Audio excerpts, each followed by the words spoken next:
నుంచి మన ముఖ్యమంత్రి చంద్రబాబు నాయుడు గారు నిన్న ఒక సమావేశంలో ప్రసంగిస్తూ P4 ద్వారా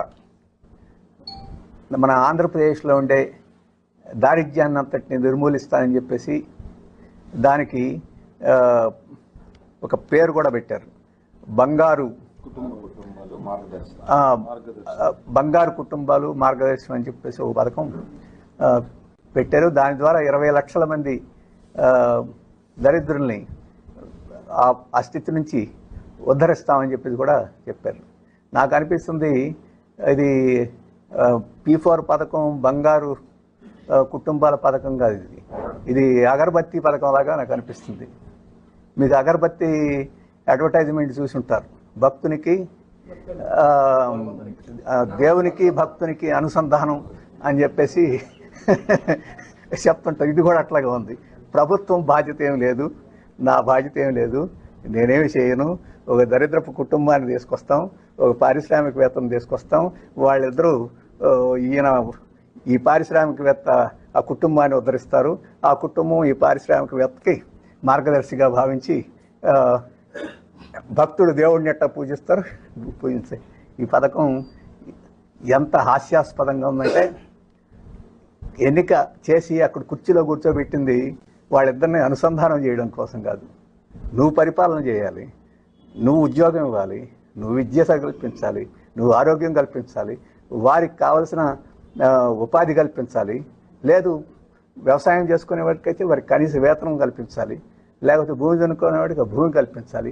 ఈ బాధ్యతలన్నీ చేయకుండా వారిద్దరిని అనుసంధానం చేసేస్తాను P4 పథకం అని చెప్పేసి చెప్పడం, ఇది ఎట్లా ఉందంటే అమెరికా వాళ్ళు మనకి PL40 అని చెప్పేసి అప్పుడు ఇచ్చేవాళ్ళు. అట్లా దాన ధర్మాల మీద ఈరోజు రాష్ట్రాన్ని ఉద్ధరించాలని చెప్పేసి పద్ధతిలో మాట్లాడారు. ఇది మంచిది కాదు.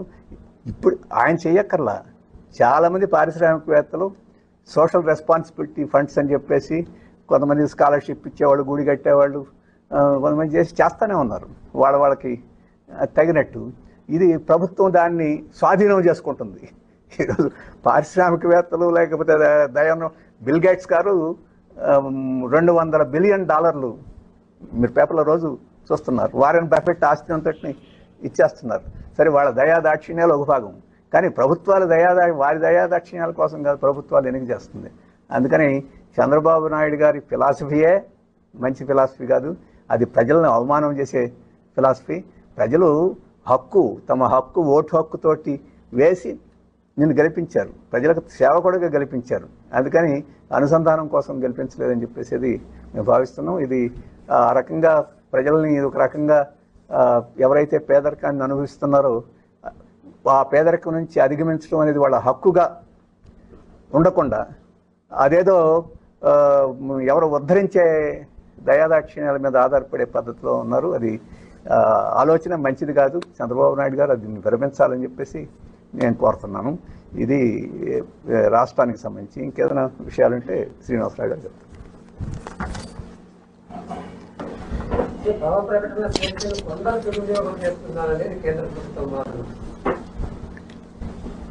దుర్వినియోగం చేసే వారిని అవసరమైన చట్టబద్ధమైన చర్యలు తీసుకోవచ్చు. ఆ దుర్వినియోగం ఏంటో చెప్పమనండి, ప్రజలకు చెప్పమనండి.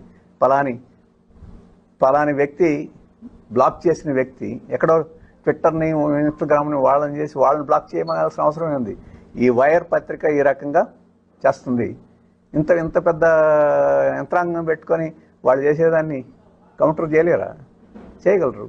అలాగే ఆ వ్యక్తి ఇద్దరు పేర్లు చెప్పాను, ఆ భాషని అని చెప్పేసి వాళ్ళు ఏమి పోడ్కాస్ట్లో చెప్పారో వాటన్నిటి పాకిస్తాన్ ఏం చెప్పిందో నువ్వు చెప్పగలుగుతున్నావు? పాకిస్తాన్ ఏం చెప్పగలుగుతుందో రోజు ప్రెస్ బ్రీఫ్లో చెప్తున్నావు. పలానా పోర్టల్స్ ఈ రకంగా చెప్తున్నాయి, వాటిని నమ్మొద్దని చెప్పేసి ప్రభుత్వం చెప్పమనండి. ఇబ్బంది ఏముంది? ప్రభుత్వానికి కూడా ఆ స్వేచ్ఛ ఉంది. కానీ వాస్తవంగా అట్లాంటి చెప్పాల్సిన వాటిని కొనసాగిస్తున్నారు, తనకు అనుకూలంగా ఉండే వాటిని. తనకు ఏమన్నా విమర్శలు వస్తే అటువంటి విమర్శలని నొక్కేస్తున్నారు. అది అభ్యంతరం.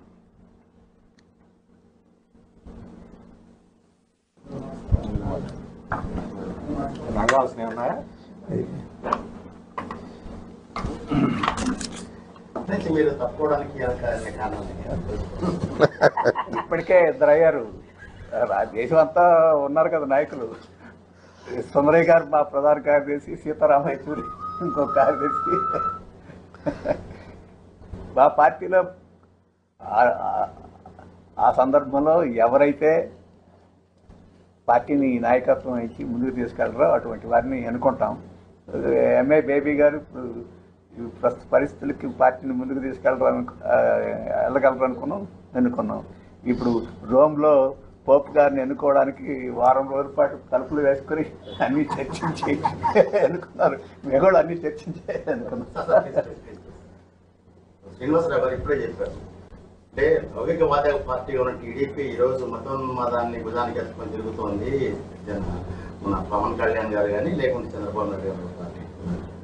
అయితే ఇప్పుడు జరుగుతున్న యుద్ధం నేపథ్యంలో ఈ ముస్లింస్ల పైన యుద్ధంగా ప్రకటించాలని అనుకోవచ్చా? అంటే ఎవరు జరుగుతున్న యుద్ధంలో వీళ్ళు మతోన్మాదం అంటే బీజేపీ ఆర్ఎస్ఎస్ లో గొంతుగా మారారు, పవన్ కళ్యాణ్ గారు కానీ టీడీపీ గారు. అంటే వాళ్ళు చెప్పాల్సిన మాట వీళ్ళు చెప్తున్నారు. ఇప్పుడు జరుగుతున్న యుద్ధము ముస్లిమ్స్ పైన జరుగుతున్నట్ట. అంటే ఇప్పటికే ఎన్ఆర్సీ కానీ బీసీఏ కానీ మొత్తం ఈ చట్టాలతో బాగా అభద్రతాభావంలో ఉన్నారు ముస్లిం ఈ దేశంలో. ఇప్పుడు జరుగుతున్న యుద్ధం కూడా ఒక వివక్షతో, అంటే ముస్లింలో ప్రేరేపణ జరిగింది, దానికి ఇక్కడ ముస్లింలు కూడా ఇండియాలో వీళ్ళని మద్దతు తెలియజేస్తున్నారనే కోణంలో చూస్తున్నారు. అది నెట్ చూస్తారు.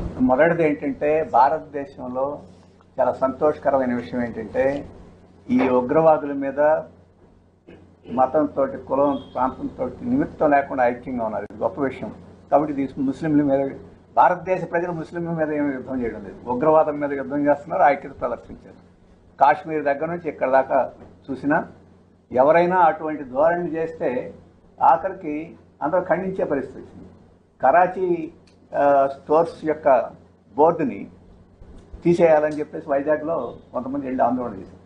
ఆఖరికి బీజేపీ అధ్యక్షుడే తప్పు, మనం అందరం ఒకటి అని చెప్పాల్సిన పరిస్థితి వచ్చింది. అది మీడియాలో అంతా వచ్చింది. ఇటువంటి అన్నే ఘటనలు. ఆ రకంగా మన దేశం ఈరోజు ఉగ్రవాదం మీద పట్టు, మన దేశ ప్రజలు ఉగ్రవాదం